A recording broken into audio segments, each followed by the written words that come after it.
امروز اومدیم با سورپرایزی که قشنگ از لاستیکاش مشخصه که تصادف خیلی سختی داشته. بعد این همه سال هنوز اینقدر کمکش نرمه.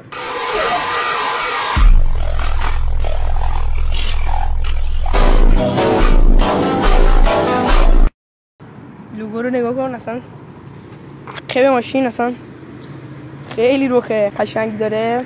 کاپوتش هم ضرب خوردگی داره. آره این مدل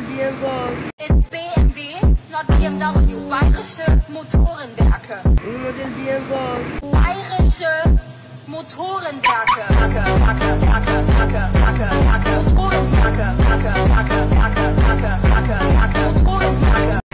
کاپوتش به جای که از اونجا باز شه، یعنی اینجوری باز شه، برعکس باز شه. یعنی اگه به جای که این وری بیاد از اون وره. خیلی رخ قشنگی داره. ولی اوه این همه این جکش چرا اینجوریه؟ نه جکش اتوماتیک. یعنی بالا خودش قفل. یعنی الان خودش قفله اینجا. نه اینا چرخ‌های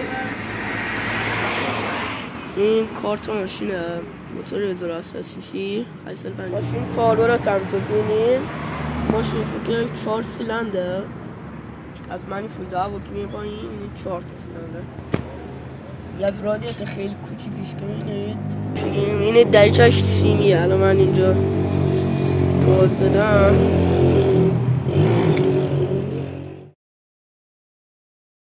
رادیات خشکه. اون شاید خیلی تو ارسال شه. اون گرده چیشه. اون بوستر تورموزه. این لامپش هنوز این کار میکنه. حتی اگه باتری دارن در می‌بینن که شک سردن در شکست اینجا نشته BMW.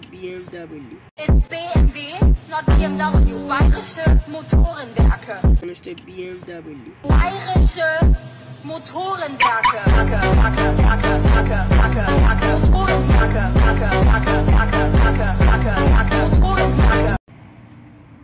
حیف که شکسته ولی گیر بکسش اینه سالمه تقریبا. این 4 تا دکان که بینید اینا هر کدوم بوکشه. خب این از فرمی نشون این لوگوی ماشین. این شیشه الان بالاست. خب از این کار سفته. خب الان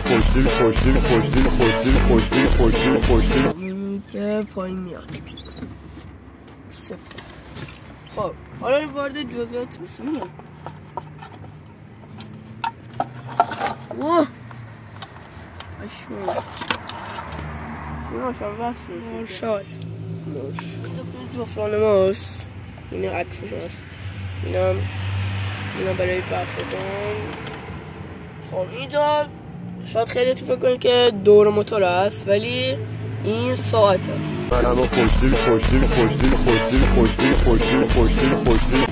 خب اینجا علامه باتری اگه مثلا خراب شده باشه اینجا برای فرمی. اینجا آمپر بنزین و اینجا دمای آب و دیگه همین چیزی سرعتشن. ماشین حدود 426,000 تا کار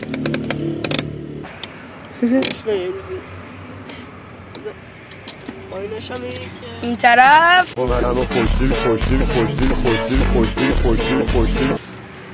این طرف هم کار میکنه، مثل پیکان نیست. این ور دستگیرش هم که میبینی کنده شده.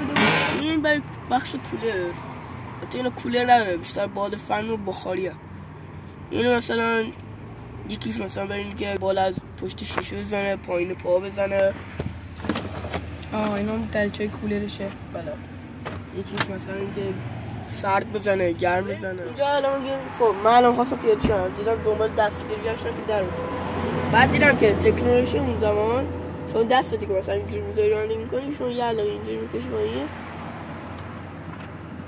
و در رو باز میکنی.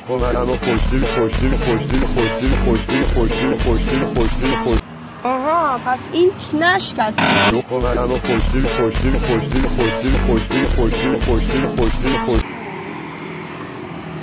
آها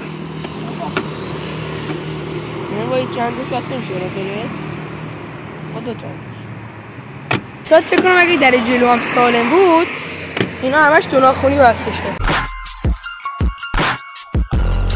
by DJ Silvan.